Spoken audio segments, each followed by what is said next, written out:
बे कलेजखौ दिनै प्रभिन्सियेलाइज खालामनांगौनि थाखाय माखासे हाबाफारि लानानै दं।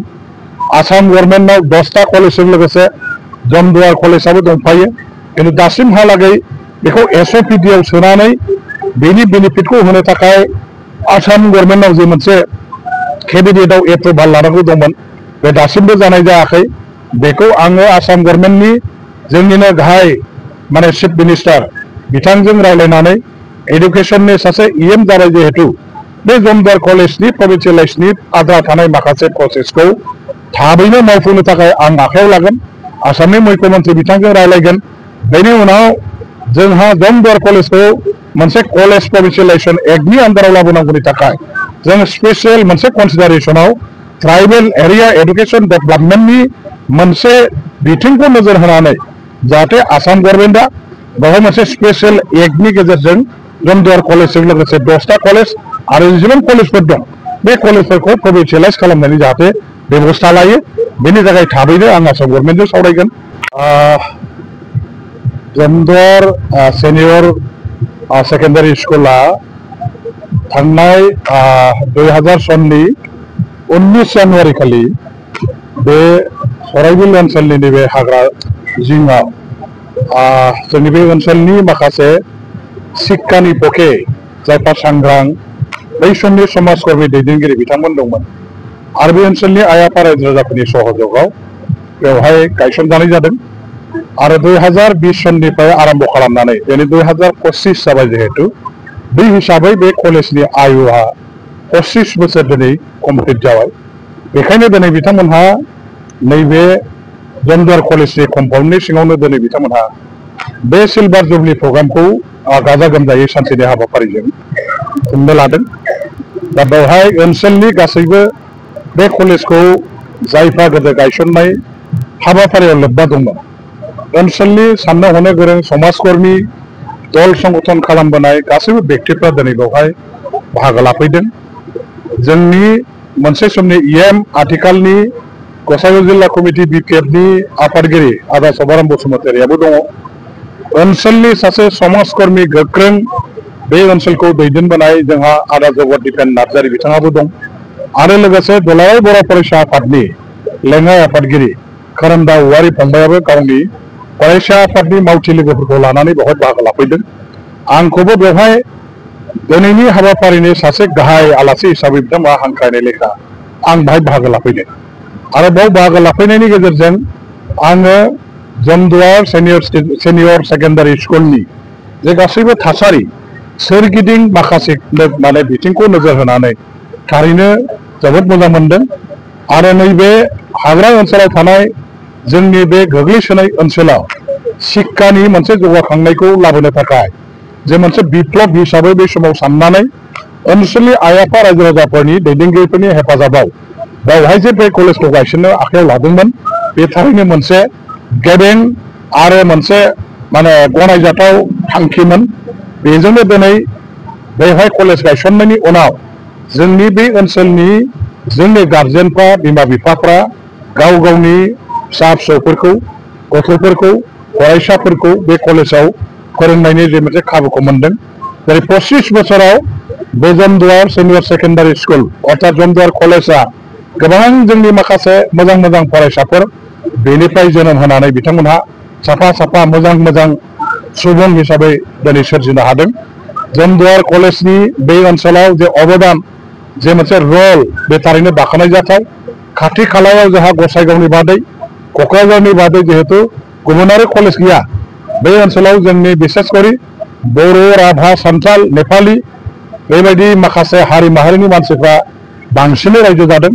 खाथियाव आरो एसे गोजानाव थांब्ला जोङो बेंगलि कमिउनिटिनि मानसि मुस्लिम कमिउनिटिनि मानसिफोर दङ बिथांमोनहाबो बे कलेजाव फैयो।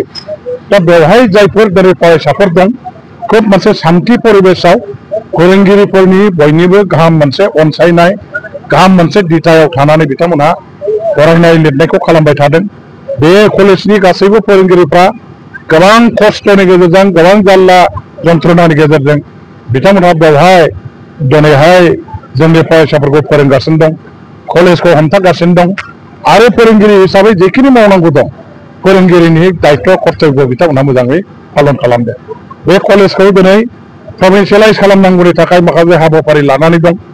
आसाम गभर्नमेन्टआव 10टा कलेजजों लोगोसे जमदुवार कलेजाबो दंफायो, किन्तु दासिमहालागै बेखौ एसअपिडिआव सोनानै बेनि बेनिफिटखौ होनो थाखाय आसाम गभर्नमेन्टआव जे मोनसे केबिनेटआव एप्रुभाल लानांगौ दंमोन, बे दासिमबो जानाय जायाखै।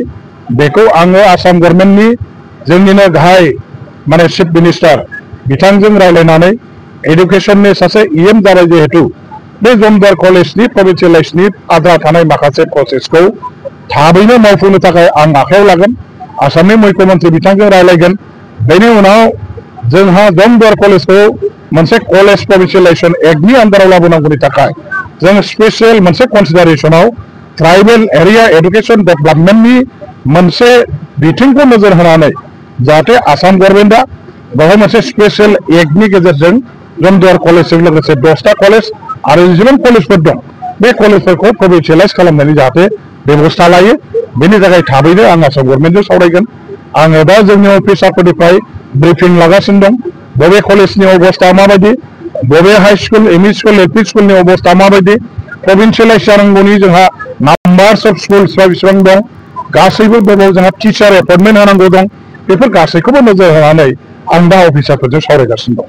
जिखि जाया लासै लासै जोङो बे बेसेबांबा जेंना जेंगोनाजों बुंफबनाय सोलोंथाइ बिफाननि कलेज स्कुलफोरनि जेंनाफोरखौ बोस्रांनो थाखाय जोङो एसे सम लागोन आरो बेनि थाखाय हाबाफारि लागोन।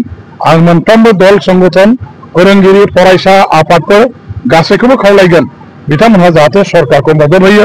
बेफोर जेंनाफोरखौ बोस्रांनाय, प्रभिन्सियेलाइज खालामनाय, टिचार एपइन्टमेन्ट, एडभार्टाइजमेन्ट अफ माने मा होनो बेखौ प्रसेस अफ एपइन्टमेन्ट गासैखौबो मावफुंनायनि थाखाय जोंनो मोनसे टाइम पिरियड नांगोन आरो दल संगठनफ्रा जोंखौ सहाय खालामनांगोन। बेखिनिखौ आं खावलायहरबाय। मोनसे फोसावथाय बेचलर अफ भकेशनेल नार्सिं केयार लानो गोसो गुदुं लाइमोनफोरनि थाखाय मोनसे गोजोनथाव खौरां। बाक्सा जिल्लानि सिङाव थानाय बरमायाव Rural Institute of Health Science Group of भकेशनेल Nursing एडुकेशनाव बेचलर अफ भकेशनेल नार्सिं केयारनि थाखाय मुं थिसननाय एबा एडमिशना सोलिगासिनो दं।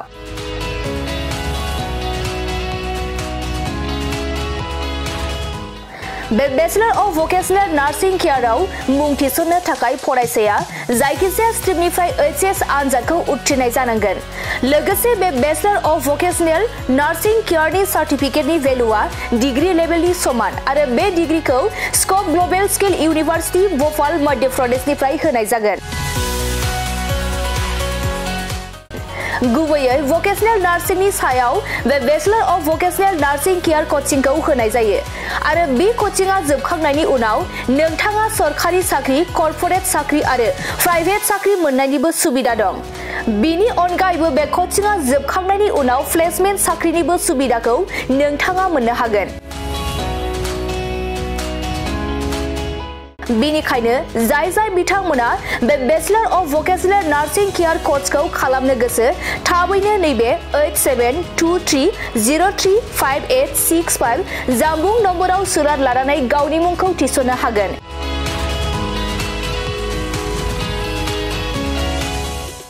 खुलुमबाय, आं नोंथांमोननो दिनै बे भिडिअनि गेजेरजों जोबोर मोजां मोनसे खौरां फोसावनो थाखाय लाबोनाय जादों। जोंनि बाक्सा जिल्लानि सिङाव थानाय बरमायाव Rural Institute of Health Science Group of भकेशनेल Nursing एडुकेशनाव bachelor of vocational in nursing केयारनि एडमिशना सोलिगासिनो दङ आरो बेयाव एडमिशन लानो थाखाय स्टुडेन्टआ जायखिजाया स्ट्रिमनिफ्रायनो 12 पास जानाय जानांगोन आरो बेनि सार्टिफिकेटनि भेलुआ ग्रेजुएट लेभेल एबा डिग्री लेभेलनि समान आरो बे डिग्रीखौ Scope Global Skill University Bhopal मध्य प्रदेशनिफ्राय होनाय जागोन। स्पेसियली भकेशनेल नार्सिंनि सायाव बेस खालामनानै बे कर्सखौ होनाय जायो। कर्स कमप्लिट जाखांनायनि उनाव गभर्नमेन्ट जब, कर्परेट जब आरो प्राइभेट जबजों लोगोसे फार्दार मास्टार डिग्री खालामनो गोसोब्ला खालामनोबो हायो आरो बेयाव कर्स कमप्लिट जाखांनायनि उनाव प्लेसमेन्ट जबनिबो सुबिदा दङ। बिदिब्ला एथ' मोजां सुबिदाखौ जों मानो जोंनि आखाइनिफ्राय बारग'होनो? जाय बिथांमोना बे कर्सखौ खालामनो गोसो होनाय नाम्बाराव थांनानै थाबैनो कन्टेक्ट खालामदो आरो गावनि सिटखौ बुक खालामनानै गावनि फिउचारखौबो ब्राइट खालामदो। Thank you.